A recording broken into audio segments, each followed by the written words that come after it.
नमस्कार, मैं संयोग हूँ और मेरे साथ है गुरुजी हरीश जी पवार। और आज हम इनसे चर्चा करेंगे गेहूँ की किस्म DBW-327, जो कि पिछले साल ख़राब से ख़राब मौसम में भी इस किस्म ने गुरुजी के खेत में अच्छा परफॉर्म दिया था।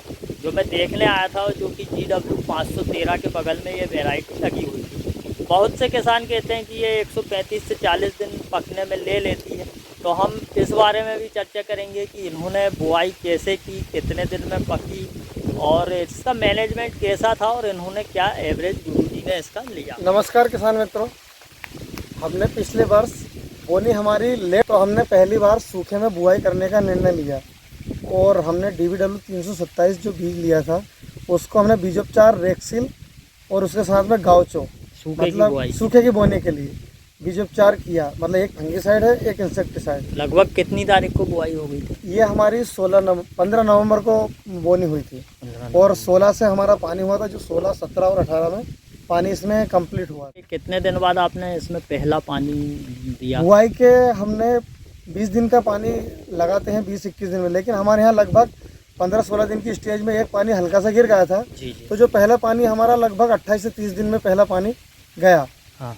और उसके साथ में फिर हमने जो हमारे यहाँ लगभग 3 बोरी प्रति एकड़ यूरिया चलता है, तो 1.5 बोरी जो यूरिया है उसको हमने साथ में जिंक और सल्फर लिया और पहले पानी में जो पहले डालते हैं, मतलब बुआई के 20 दिन के 30 दिन के बाद, लगभग 28 दिन के आसपास। 28 दिन के हाँ, पहला पानी, क्योंकि बीच में पानी गिर गया, नमी थी, तो इसलिए जब पहला पानी लेट हो गया। आपने ये ऐसा नहीं सोचा नमी में यूरिया डाल दूं? नहीं डाला हमने। क्यों? कि हमको लग रहा है फसल की कंडीशन, जो कलर था वो बहुत शानदार था, तो कोई डालने की जरूरत लगी महसूस नहीं। यूरिया के साथ कुछ मिलाया आप? यूरिया के साथ में जिंक सल्फर मिलाते हैं 4 किलो प्रति एकड़। जी। तो जिंक और सल्फर का कॉम्बिनेशन आता है। अलग अलग या जिंक सल्फेट? नहीं, दोनों साथ में कॉम्बिनेशन आता है वो। जी। और फिर उसके बाद अगला पानी? उसके बाद अगला पानी वही हम लगभग 20 दिन के हिसाब से देते हैं। इसमें टोटल 3 पानी दिए हमने। अच्छा। हाँ, और जैसे हम स्प्रे का बोलते हैं, हाँ। जो अभी फर्टिलाइजर का हमने बात की थी, बुआई के साथ में सूखे में हमने बोनी करी जी। तो उसमें जो 2.5 एकड़ का रकबा अलग से अलग पूरा प्लाट नपा हुआ था जी। तो उसमें हमने 1 बोरी DAP, 1 बोरी NPK और 2 बोरी जो 0 की 5-in-1 खाद आता है, चारों को मिक्स करके साथ में मिला के बोनी करी थी। अच्छा। और सूखे में हमने इससे पहले जो अपना सागरी का आता है उसके साथ में माइक्रोराइजा 4 किलो एकड़ वो डाला था।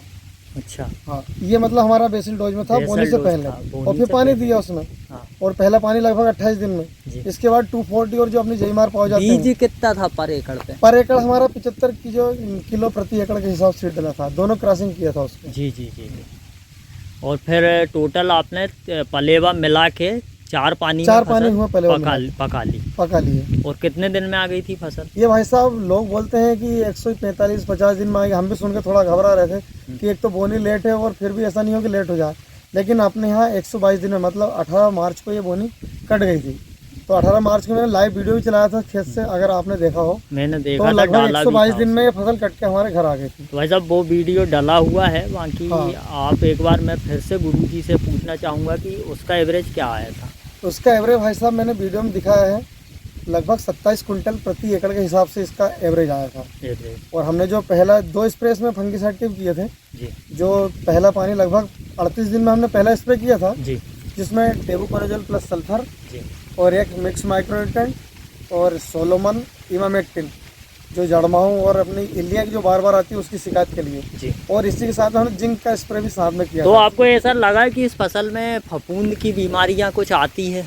आती नहीं, लेकिन 3-4 साल से हम जो देख रहे हैं कि हमने जो मैनेजमेंट हमारा लगभग चार्ट बना रखा है, जो सीखा अभी तक अन्य ग्रुप से या कुछ लोगों से, क्योंकि हमारा फील्ड एग्रीकल्चर का नहीं, मतलब मैं गवर्नमेंट टीचर हूँ, लेकिन हमने जो कर फील्ड में सीखा है वो हम सीधा चार्ट बना के रखते हैं, तो वो उसका फ़ायदा मिला तो इसलिए हम करते हैं। और जैसे फ्लैग लीफ निकली, हाँ, उस समय हमने नेटिवो 100 ग्राम एकड़ और साथ में सोलोमन इमामेक्टिन, तो इल्लियाँ लगभग हमेशा परेशान करती हैं, और साथ में अपना 05234 जो आता है उसके साथ में एक मिक्स माइक्रोन्यूट्रेंट, इसका स्प्रे हमने लगभग 55 से 57 दिन की उम्र में किया है। हाँ, गबोट जैसे शुरुआत कहीं से फ्लैग लीफ दिखना चालू हो उस समय किया था, मतलब बालियां निकलने से पहले। और उसके बाद में कुछ भी नहीं किया। और यूरिया भी जो 2 बार देते हैं, तो दूसरे पानी में हमने यूरिया सिर्फ सिंगल डाला, मतलब जो बची मात्रा 1.5 बोरी एकड़, हम 3 बोरी एकड़ यूरिया डालते हैं। ये लगभग हम 20 साल से कर रहे हैं, मतलब अच्छा, एक उसमें कोई बोरी चेंज शुरू में, नहीं है। एक बोरी बाद में। हाँ, तो यूरिया कब डाला था, गबोट के समय पे? नहीं गबोट नहीं, वो दूसरे पानी डंडी और लगभग दूसरे पानी के समय। ये 42-45 दिन की उम्र में, 45 दिन ठीक के है। आसपास। कि DVW की 327 की जानकारी गुरुजी के द्वारा कि इन्होंने किस तरह से मैनेजमेंट किया। असल में क्या है, सभी किसानों के क्षेत्र के हिसाब से मैनेजमेंट करने का जो तरीका रहता है वो अलग अलग रहता है। तो मैं उम्मीद करूंगा कि ये जानकारी आपको अच्छी लगी होगी। और बाकी पिछली बार जो साल था, गेहूं चने या किसी के साथ मौसम पूरा बहुत ज़्यादा ख़राब था, और हमारे यहाँ जो प्रचलित किस्में हैं उनने मतलब कि ये मान के चलिए हमारे यहाँ जो सोच रहती किसानों की कि 1 एकड़ में 1 टैंक कट गया मतलब वो पूरी तरह संतुष्ट। लेकिन पिछले वर्ष 2-2 एकड़ 3-3 एकड़ में बहुत मुश्किल से टैंक भरा है। मुश्किल से 10% किसान ऐसे होंगे जिनके 1 एकड़ में 1 टैंक भरा है, जिनका मैनेजमेंट अच्छा रहा होगा। तो उसके बाद भी अगर हमारी वेराइटी ने 27 कुंटल प्रति एकड़ का एवरेज दिया है, और अगर इसको आदर्श कंडीशन अच्छा, आप और पूरा टाइमिंग मिले तो मेरे हिसाब से इससे ऊपर भी उत्पादन दे सकती है। 1650, GW 513, DVW 303, इनके बारे में क्या कहना चाहते हैं? भाई साहब 1650 पिछली बार हमको थोड़ा सा सीड मिला था बीज बनाने के लिए, तो जब तक वो लंबे रकबे में नहीं जाएगी और जब तक 1-2 साल वो किसानों के बीच लोकप्रिय नहीं होगी, हर कंडीशन में वो परफॉर्म नहीं करेगी, जब तक हम उसके बारे में कुछ ज़्यादा नहीं कह सकते। बाकी वैरायटी दमदार है, हमने बीज बनाया था। बीज आप इस बार उसको लार्ज स्केल पर लगाएंगे तो पता चलेगा क्या है। बाकी 513 ने भी लगभग जो किसान भाई जो धान के बेल्ट में हैं, जो लेट हो जाते हैं या जो सोयाबीन या मक्का लगाते हैं उनके भी लेट हो जाते हैं, जैसे हमारे क्षेत्र में, तो उनके लिए लेट में इसने ज़्यादा अच्छा परफॉर्म किया, क्योंकि किसानों ने जल्दबाजी में जो बोनी कर दी, तो शुरुआत में टेम्परेचर ज़्यादा था तो उस चक्कर में उस वैरायटी थोड़ा उत्पादन कम आया। लेकिन जितनी लेट बोनी थी, लगभग नवंबर वाली बोनी, उसमें उसका 513 का रिजल्ट बहुत शानदार रहा। हमारे अभी जो नवंबर की बोनी थी वो लगभग 22 कुंटल एकड़ तक गई। बाकी जो पहले बोनी थी वो 20 पे, फिर उससे पहले थी वो 18।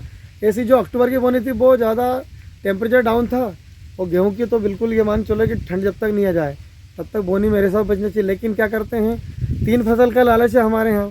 3 फसल लेते हैं तो हमको कम दिन की वैरायटी चाहिए, तो उसमें अच्छा सेगमेंट है, बढ़िया परफॉर्म कर रही, कोई दिक्कत नहीं है। ठीक है, तो भाई साहब मैं उम्मीद करूँगा वीडियो आपको अच्छी लगी होगी, आप इसको शेयर करेंगे। आज्ञा चाहूँगा। जय राम जी। जय राम जी।